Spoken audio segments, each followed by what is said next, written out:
Hello students. आज हम बात करेंगे ब्लड ग्रुपिंग की। ABO blood group. आपने ये बात सुनी होगी, कुछ लोग बोलते हैं मेरा ब्लड ग्रुप ए है, कुछ लोग बोलते हैं बी है, कुछ लोग बोलते हैं ए बी है, कुछ लोग बोलते हैं ओ। इस टाइप की बातें आपने सुनी होंगी। आज इसका कॉन्सेप्ट समझेंगे क्या होता है। आज एक एक चीज हम क्लियर करेंगे। ध्यान से लास्ट तक बने रहिए और आपको चीजें समझ आएंगी। चलिए शुरू करते हैं हम यहाँ पे। तो हम बात कर रहे हैं ब्लड ग्रुप होता क्यों है ये समझेंगे। आपने आरबीसी पता होगा आपको, आरबीसी क्या होता है? Red blood cell. ये हमारा मान लीजिए रेड ब्लड सेल है, ठीक है। हमारे रेड ब्लड सेल के ऊपर कुछ प्रोटीन्स होते हैं। क्या होते हैं? कुछ प्रोटीन्स होते हैं। हमने सेल मेम्ब्रेन पढ़ी हो तब आपने समझा होगा कि सेल मेम्ब्रेन के ऊपर कुछ प्रोटीन होते हैं।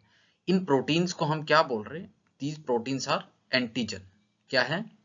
एंटीजन। कुछ में प्रॉपर्टी होती है एंटीजेनिसिटी की। एंटीजन क्या होती है? एंटीजेनिसिटी की प्रॉपर्टी जो एंटीबॉडीज बनवाते हैं उसको एंटीजेनिसिटी की प्रॉपर्टी बोलते हैं ना। चलिए फिलहाल हम समझेंगे कि कुछ प्रोटीन होते हैं आरबीसी के सरफेस के ऊपर, आरबीसी की मेम्ब्रेन के सरफेस के ऊपर। उसी में हम बात कर रहे हैं यहाँ पे कुछ एंटीजन है, like A antigen, B antigen. ये दो एंटीजन प्रेजेंट होते हैं, ठीक है। अगर ए एंटीजन है तो ए ब्लड ग्रुप होगा, बी एंटीजन है तो बी ब्लड ग्रुप होगा। चलिए इसको हम ध्यान से समझें। फॉर एग्जाम्पल हम बात कर रहे हैं कि अगर किसी का ब्लड ग्रुप ए है, ए ब्लड ग्रुप क्या है? ए। हम चलिए टेबल बना लेते हैं, यहाँ पे ज्यादा आसानी होगी हमें, ठीक है। समझते रहिए। किसी का ब्लड ग्रुप क्या है, यहां हम ब्लड ग्रुप लिखेंगे, ब्लड ग्रुप। और यहां पे हम लिखेंगे एंटीजन कौन सा प्रेजेंट है उसमें, और उस पर्सन में एंटीबॉडी कौन सी प्रेजेंट है, एंटीबॉडी। इस चीज को समझेंगे। अगर ये टेबल आपने समझ लिया, बहुत आसान हो जाएगा, हर क्वेश्चन आपका इसका सोल्व होगा इजीली, और आप इसको थ्योरी में भी इजीली लिख सकते हैं। चलिए समझेंगे यहाँ पे। फॉर एग्जाम्पल कि अगर किसी का ब्लड ग्रुप ए है, या बी हो सकता है, या ओ हो सकता है, आपने सुना होगा, या ए बी हो सकता है, ए बी ब्लड ग्रुप, ठीक है। चलिए यहाँ पे अपन इसको कॉन्सेप्चुअली समझते हैं, एक एक चीज क्लियर होगी यहाँ पे आज।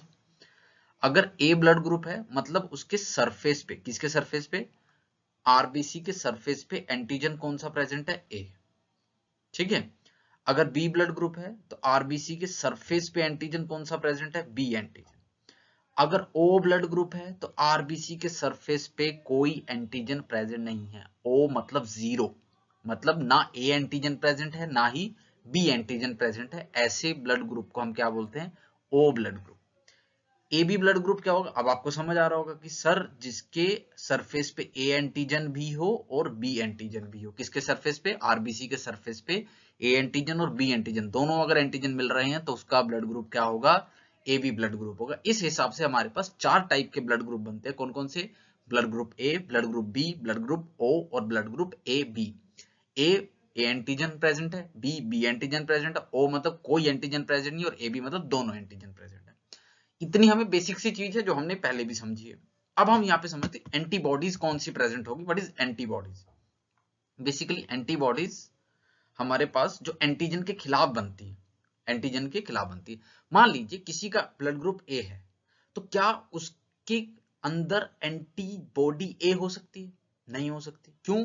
क्योंकि उसका खुद का ब्लड ग्रुप ए है, तो उसके ही खिलाफ एंटीबॉडी बनेगी? नहीं बनेगी, मतलब किसी और के खिलाफ होगी। तो अगर ए ब्लड ग्रुप वाला पर्सन है तो उसके अंदर एंटीबॉडी कौन सी होगी? B antibody. कौन सी होगी? B antibody. बी वाले के अंदर कौन सी होगी? बोलो, ए एंटीबॉडी। ओ वाले के अंदर कौन सी होगी? ना इसमें ए है ना ही बी है, तो दोनों के खिलाफ एंटीबॉडीज बन सकती है। तो हम बात करेंगे किसकी? ए एंटीबॉडी भी हो सकती है और बी एंटीबॉडी भी हो सकती है। अब हम बात करेंगे ए बी की। तो ए बी के पास कौन सी एंटीबॉडी होगी? ए होगी? नहीं। अगर ए होगी तो ए वाले खुद को मार देगी। बी होगी? नहीं होगी। बी होगी तो खुद को मार देगी। ए और बी वो खुद का ही पार्ट है उसके। तो यहाँ पे कोई एंटीबॉडी प्रेजेंट नहीं होगी। No antibody, no antibodies. Clear? बहुत सिंपल सा कॉन्सेप्ट है कि अगर ए ब्लड ग्रुप है तो बी एंटीबॉडी होगी, बी ब्लड ग्रुप है तो ए एंटीबॉडी होगी, ओ ब्लड ग्रुप है तो दोनों एंटीबॉडी होगी, क्योंकि उसके पास कुछ भी नहीं है, ना ए है ना बी है, तो किसी दोनों के खिलाफ एंटीबॉडी बनेगी। और ए बी में हमारे पास किसी के खिलाफ एंटीबॉडी नहीं होगी, क्योंकि ए और बी खुद का ही उसका पार्ट है। तो ये बहुत सिंपल सा कॉन्सेप्ट हमें समझ आता है, ये समझना।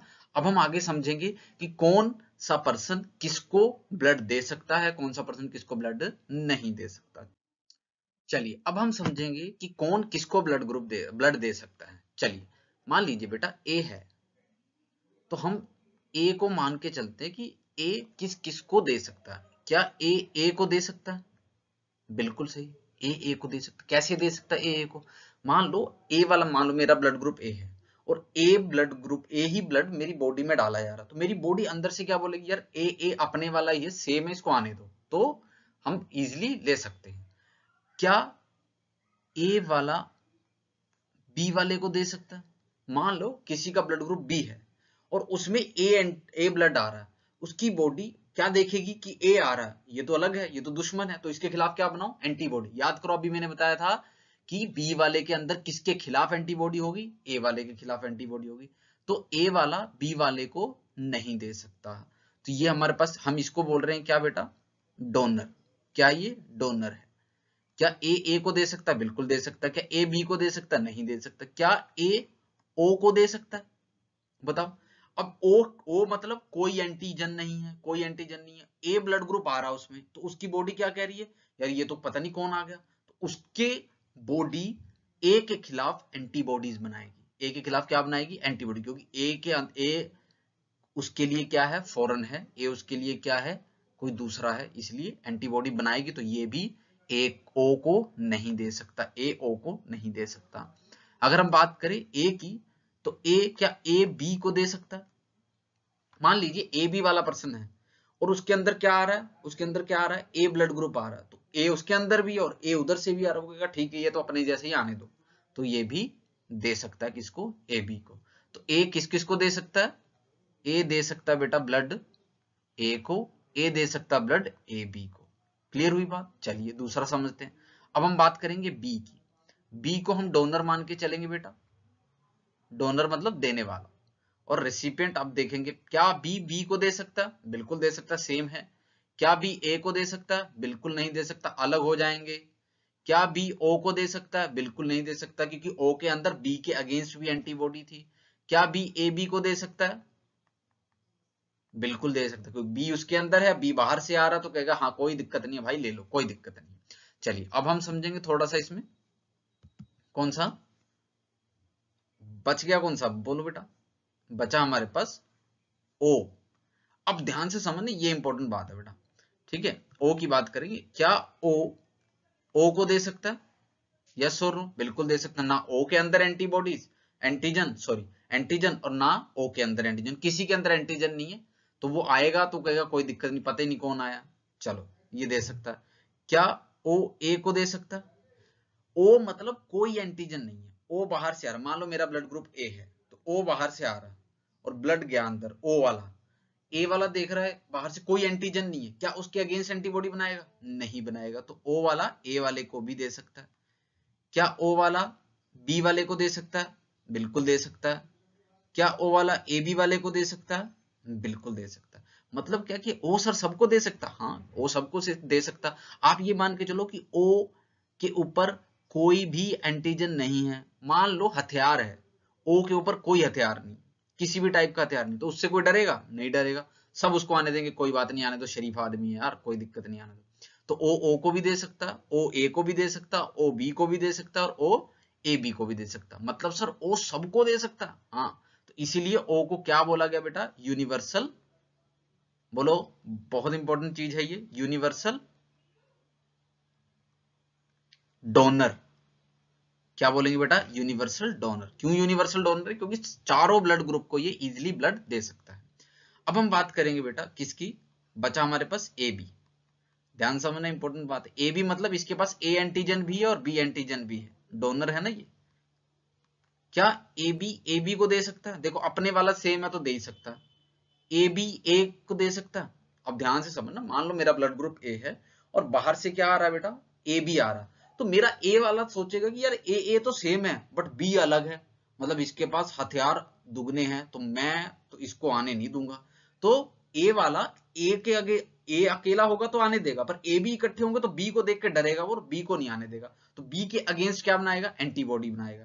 तो ए बी किसको नहीं दे सकता, ए को नहीं दे सकता। क्या ए बी को दे सकता है, बोलो, टाइम लो थोड़ा सा, दे सकता है नहीं दे सकता? नहीं दे सकता, क्योंकि ये बी के लिए तो एक्सेप्ट कर लेगा बट ए के लिए एक्सेप्ट नहीं करेगा। क्या ए बी ओ को दे सकता है? ओ वाले के अंदर तो कोई भी एंटीजन नहीं है, वो तो देखेगा यार एंटीबॉडी बनानी है, बनाओ, मारो मारो, कोई बाहर से आ रहा। तो यहाँ पे हमारे पास ए बी किसको नहीं दे सकता, ओ को नहीं दे सकता, मतलब ये तीन को नहीं दे सकता, बस अपने वाले को दे सकता। अब आप एक चीज यहाँ पे चारों चीजों में ऑब्जर्व करो, ए बी वाला ब्लड ग्रुप बेटा, ए बी वाला ब्लड ग्रुप, ए बी इससे ले सकता ओ से, ए बी ए से ले सकता है, यस। ए बी से ले सकता है, यस। ए बी ओ से ले सकता है, यस। ए बी से ले सकता है, यस। तो ए बी सबसे तो ले सकता है, तो ए बी कैसा हुआ, लेने वाला, सबसे ले सकता है ये। तो ये क्या हुआ, यूनिवर्सल रेसिपिएंट, यूनिवर्सल रेसिपिएंट मतलब ये सबसे ले सकता है। दो क्वेश्चन बहुत अच्छे बनते हैं, यूनिवर्सल डोनर कौन है, ओ, और यूनिवर्सल रेसिपिएंट कौन है, ए बी। क्यों है ये हमें समझ में आया, due to presence of antigen. O के ऊपर कोई एंटीजन नहीं है इसलिए वो सबको दे सकता है, ए बी के ऊपर दोनों एंटीजन है इसलिए वो सबसे ले सकता है। Thank you. नेक्स्ट क्लास में हम बात करेंगे बेटा RH ब्लड ग्रुप, किसकी बात करेंगे, RH ब्लड ग्रुपिंग की। उसके बाद हम थोड़ी कॉम्प्लिकेशंस पढ़ेंगे RH ब्लड ग्रुपिंग की, कि अगर हम बात करें जैसे एरिथ्रोब्लास्टोसिस, फेटालिसिस, वो नेक्स्ट क्लास में बात करेंगे। Thank you so much.